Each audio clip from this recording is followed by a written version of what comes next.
घुटना, कंधा या कमर, चाहे जैसा हो दर्द, डॉक्टर ऑर्थो आपको देता है दर्द से पूरी आजादी, एक भरपूर जिंदगी।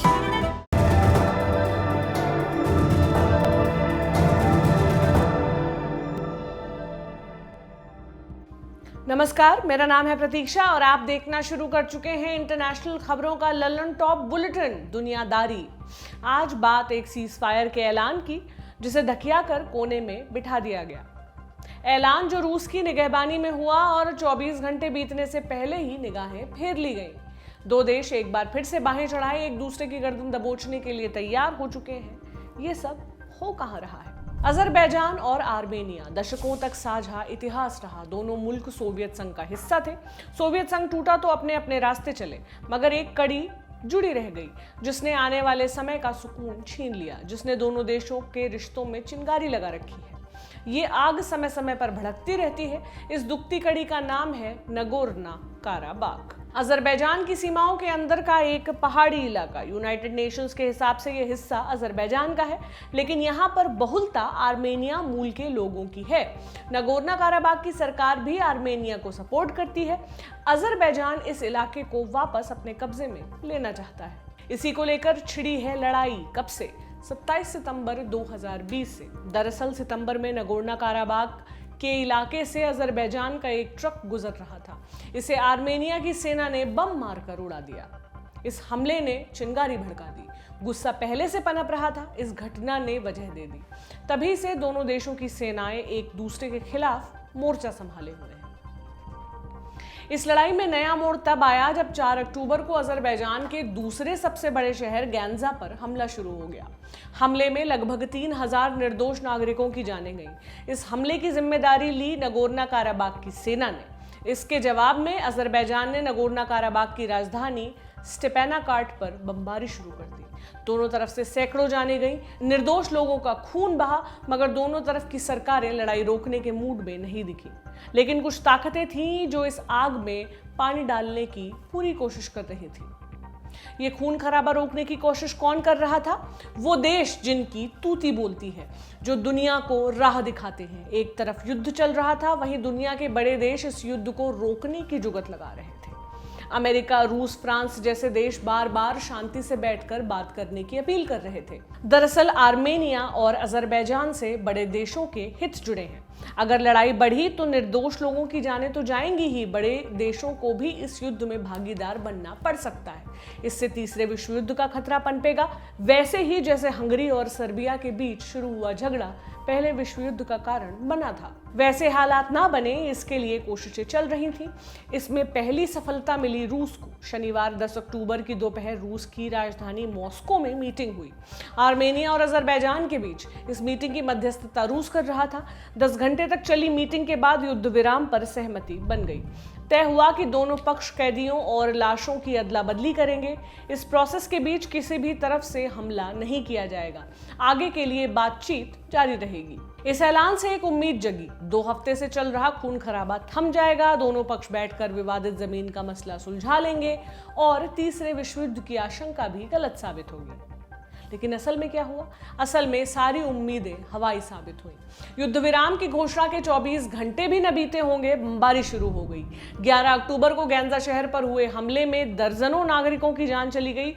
इमारत के मलबे में और भी लोग फंसे हुए हैं। अजरबैजान ने इस हमले के लिए आर्मेनिया को जिम्मेदार ठहराया है। वहीं आर्मेनिया ने कहा कि ये आरोप सरासर झूठ हैं। सच तो ये है कि अजरबैजान ने हमारे देशों में तबाही मचाई है और युद्ध विराम में मिले समय का इस्तेमाल अपनी सेना को मजबूत करने में किया है। आर्मेनिया के विदेश मंत्री जोहराब नेत्स्कान्यान ने आरोप लगाया कि अजरबैजान ने अपना मिलिट्री ऑपरेशन जारी रखा है और नगोर्नो काराबाख में रिहायशी इलाकों पर हमले किए हैं। क्या इस स्थिति का अनुमान किसी को नहीं था? ऐसा नहीं कहा जा सकता। युद्ध विराम के ऐलान से ठीक पहले अजरबैजान के राष्ट्रपति इल्हाम आलियेव ने टीवी पर भाषण दिया। इसमें उन्होंने कहा कि अजरबैजान बातचीत की पहल से खुश है, लेकिन हम किसी भी स्थिति में पीछे नहीं हटेंगे। आलियेव ने आगे कहा, हम जीत रहे हैं और हम अपना इलाका वापस लेकर रहेंगे। अब सवाल ये कि अजरबैजान इतना आश्वस्त क्यों है? इसकी एक बड़ी वजह तुर्की है। तुर्की अब खुलकर अजरबैजान के समर्थन में आ गया है। तुर्की के रक्षा मंत्रालय ने ट्विटर पर लिखा, अजरबैजान की सेना ने बहादुरी दिखाई, उन्होंने अपने इलाकों को सुरक्षित रखा है। अब जरूरत है कि आर्मेनिया कब्जा की हुई जमीन को वापस लौटा दे। आर्मेनिया जब तक ऐसा नहीं करता, तुर्की अजरबैजान के साथ खड़ा रहेगा। इजराइल यूं तो पाकिस्तान और तुर्की का दुश्मन है, लेकिन अजरबैजान के लिए तीनों एक साथ हैं। जिन हथियारों के दम पर अजरबैजान की सेना आर्मेनिया को पीट रही है, वो इजराइल के हैं। इजराइल अजरबैजान से तेल और नेचुरल गैस खरीदता है, इसके बदले में अजरबैजान को हथियार देता है। इसके अलावा अजरबैजान के पास 8 तरह के ड्रोन हैं, ये सभी इजराइल से खरीदे हुए हैं।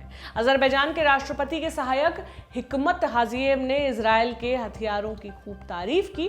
इसमें उन्होंने कहा था कि आर्मेनिया के साथ जंग में ये ड्रोन्स काफी मददगार साबित हुए हैं।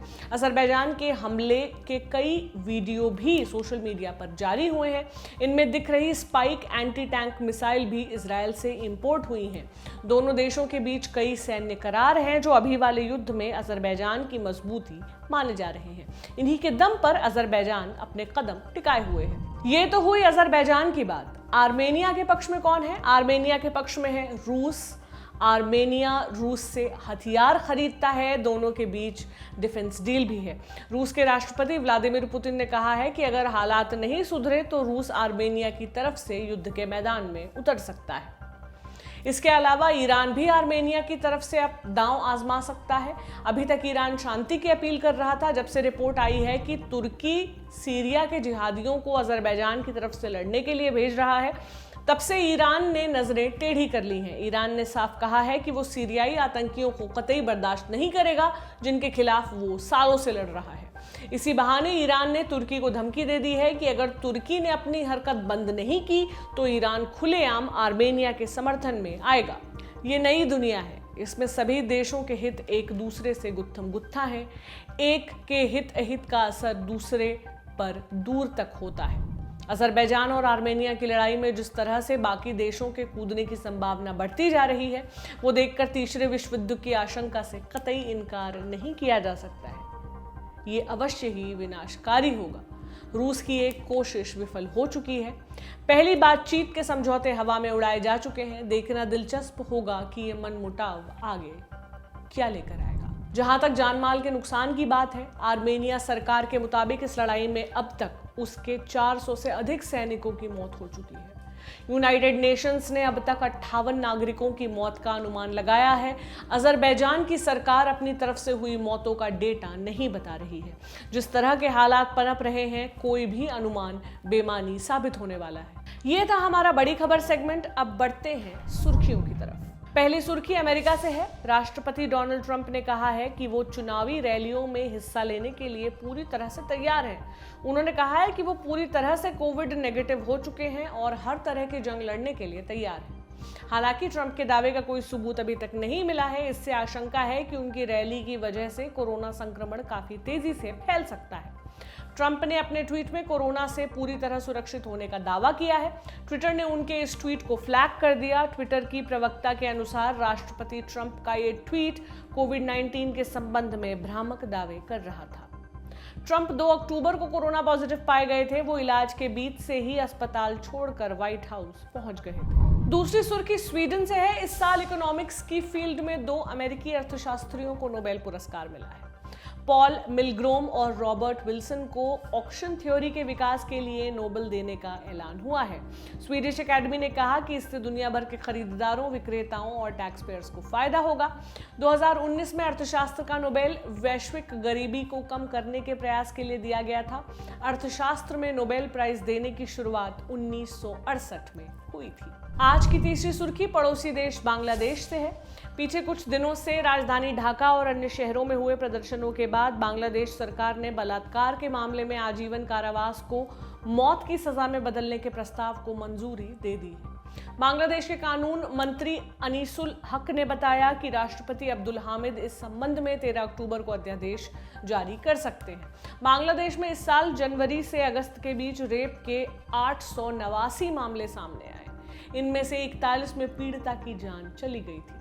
पिछले कुछ दिनों से इसको लेकर सोशल मीडिया पर, सड़कों पर काफी विरोध हो रहा था। ये थी आज की सुर्खियां। अब बारी है तारीख सेक्शन की। आज है 12 अक्टूबर। इस दिन का संबंध दुनिया के सबसे ताकतवर मुल्क की सबसे खास इमारत के नामकरण से है। एक इमारत जो उस देश का पर्याय बन चुकी है। आज बात अमेरिका के राष्ट्रपति के ऑफिस और घर की, यानी व्हाइट हाउस की। पता 1600 पेंसिल्वेनिया एवेन्यू, वॉशिंगटन डीसी, जिसकी हिफाजत अमेरिका की सीक्रेट सर्विस के एजेंट्स करते हैं। इस लोकेशन को फाइनल किया था अमेरिका के पहले राष्ट्रपति जॉर्ज वॉशिंगटन ने 1791 में। दरअसल दिसंबर 1790 में अमेरिका की राजधानी शिफ्ट होकर पेंसिल्वेनिया पहुंच गई थी। न्यूयॉर्क में नया घर बनाने का काम अधूरा छोड़ दिया गया। पेंसिल्वेनिया में 1792 के साल में इमारत की नींव डाली गई। इमारत कैसी हो, इसके लिए हुआ एक डिजाइन कंपटीशन। इसमें जेम्स हॉबन नाम के एक आर्किटेक्ट ने बाजी मारी और उनकी खींची लकीरों को जमीन पर उतारने का काम शुरू हो गया। पूरी इमारत को तैयार होने में 8 साल का वक्त लगा। सन 1800 में ये भव्य बिल्डिंग बनकर तैयार हुई। जॉन एडम्स इस इमारत को अपनी रिहाइश बताने वाले पहले राष्ट्रपति बने। तब से चली आ रही परंपरा आज तक कायम है। इस इमारत को अलग अलग समय पर अलग अलग नामों से जाना गया। कभी द प्रेसिडेंट्स पैलेस, कभी द प्रेसिडेंट हाउस, तो कभी एग्जीक्यूटिव मैंशन। 1812 में ब्रिटिश आर्मी ने इस इमारत में आग लगा दी थी। बहुत ज्यादा नुकसान हुआ था। अमेरिकी सेना ने जंग लड़कर राजधानी को वापस हासिल किया। प्रेसिडेंट पैलेस की दीवारें काली पड़ गई थी। इसे ठीक करने के लिए उजले रंग का पेंट किया गया। एक धारणा यह भी है कि तभी इस इमारत को पहली बार व्हाइट हाउस कहा गया होगा। ऐसा हो भी सकता है, लेकिन ऑफिशियल दस्तावेज में व्हाइट हाउस का जिक्र शुरू हुआ 12 अक्टूबर 1901 को। उस समय अमेरिका के राष्ट्रपति थियोडोर रूजवेल्ट ने ऐलान किया कि प्रेसिडेंट के घर को अब व्हाइट हाउस के नाम से जाना जाएगा। तब जाकर यह नाम प्रचलन में आया। ये आज तक बरकरार है। व्हाइट हाउस अब अमेरिका का सिंबल बन चुका है। ये था आज का दुनियादारी। अब बारी है विश्व कविता की। विश्व कविता में आज आपको सुनाएंगे आते रेने कास्तियों की कविता, जिन्हें राजनीति से परहेज करने वाले बुद्धिजीवी यानी एपॉलिटिकल इंडिविजुअल्स फूटी आंख नहीं सुहाते थे। कास्तियो मध्य अमेरिका के देश ग्वाटेमाला के क्रांतिकारी गुरिल्ला योद्धा और कवि थे। 1944 में जब ग्वाटेमाला में पहली बार लोकतांत्रिक चुनाव हुए तो कास्तियो 8 साल के थे। सैनिक शासन और तानाशाही को ठुकराते हुए ग्वाटेमाला की जनता ने लोकतांत्रिक सरकार को चुना। स्कूल के दिनों से ही कास्तियो कम्युनिस्ट विचारधारा से जुड़ चुके थे और 17 साल की उम्र में उन्होंने ग्वाटेमाला की वर्कर्स पार्टी ज्वाइन कर ली थी। 1954 में CIA की मदद से जब तख्तापलट हुआ तब कास्तियो 18 साल के थे और उन्होंने पड़ोसी देश अल साल्वाडोर में शरण ली। जब 1957 में ग्वाटेमाला के तानाशाह कार्लोस अरमास की हत्या हुई तो कास्तियो कुछ समय के लिए अपने वतन लौटे। 1964 में वो फिर से ग्वाटेमाला लौटे और वर्कर्स पार्टी में सक्रिय हो गए। इस साल उन्हें गिरफ्तार कर लिया गया, मगर वो भागने में सफल रहे और यूरोप चले गए। अगले 3 सालों तक ये लुका छुपी चलती रही, मगर 19 मार्च 1967 को ग्वाटेमाला आर्म्ड फोर्सेस के द्वारा कास्तियो को उनके कुछ साथियों के साथ गिरफ्तार कर लिया गया। कुछ दिनों तक यातना देने के बाद उन्हें और उनके साथियों को संभवतः 23 मार्च यानी भगत सिंह, राजगुरु और सुखदेव को फांसी देने के ठीक 36 साल बाद जिंदा जला दिया गया। सुनिए उनकी कविता संतुष्टि, जिसका हिंदी अनुवाद किया है यादवेंद्र ने। जीवन भर संघर्ष करते रहने वालों के लिए सबसे सुंदर चीज है सफर के अंत में खड़े होकर स्वीकार करना। हमारा अटूट भरोसा था लोगों में और जीवन में, और न जीवन ने और न ही लोगों ने कभी हमें निराश किया, नीचा दिखाया। यही एक ढंग है जिससे मर्द बनते हैं मर्द और औरतें बनती हैं औरतें, लड़ते हुए दिन और रात अनथक लोगों की और जीवन की खातिर। जब पूरी कर लेती हैं यात्रा ये जिंदगियां तो लोग बाग धीरे से खोलते हैं द्वार और उतर जाते हैं नदी की अतल गहराइयों में। एक एक सीढ़ी नापते नापते सदा सदा के लिए, पर इस प्रकार वे तिरोहित नहीं होते, बल्कि दूर से दिखती रहने वाली लौ जैसा नया रूप धर लेते हैं और जीवित रहते हैं सदा सर्वदा लोगों के दिलों में नजीर बनकर।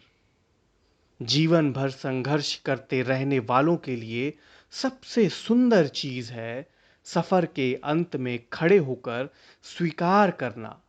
हमारा अटूट भरोसा था लोगों में और जीवन में, और न जीवन ने और न ही लोगों ने कभी हमें निराश किया, नीचा दिखाया।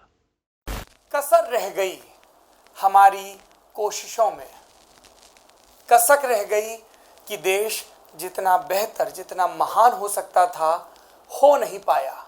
और एक कसम रह गई कि देश का जो कर्ज है उसे थोड़ा बहुत तो उतारना है। भावुकता का लबादा ओढ़कर बोलता तो यूं बोलता, लेकिन बात सीधी है तो सच्चे ढंग से आप तक कही जानी है। लल्लन टॉप लेकर आया है एक नया प्लेटफॉर्म, तेरा तुझको अर्पण। ये प्लेटफॉर्म उन सब भारतवासियों के लिए है जो भारत से दूर किसी दूसरे देश की जमीन पर हैं, कभी पढ़ाई के लिए, कभी नौकरी के लिए। ये उन सब भारतवंशियों के लिए भी है जिनकी पहचान का हिस्सा ये महान देश है, लेकिन कुछ कसर और कसक है। तो आइए कसम खाएं कि देश को बेहतर बनाएं। हमें आपसे चाहिए आपके हिस्से का ज्ञान, जो आप लल्लन टॉप के जरिए अपने देशवासियों के साथ साझा करें। ये मस्ती के पल भी हो सकते हैं जब आप कहीं घूमने जाएं और आपको लगे कि सिर्फ मेरे यार दोस्त और परिवार वाले ही क्यों, पूरा देश जाने इन नायाब चीज़ों के बारे में। ये पॉलिसी से जुड़ा, ज्ञान से जुड़ा कोई मसला हो सकता है। तो आइए और लल्लन टॉप की इस नई पेशकश तेरा तुझको अर्पण का हिस्सा बनिए।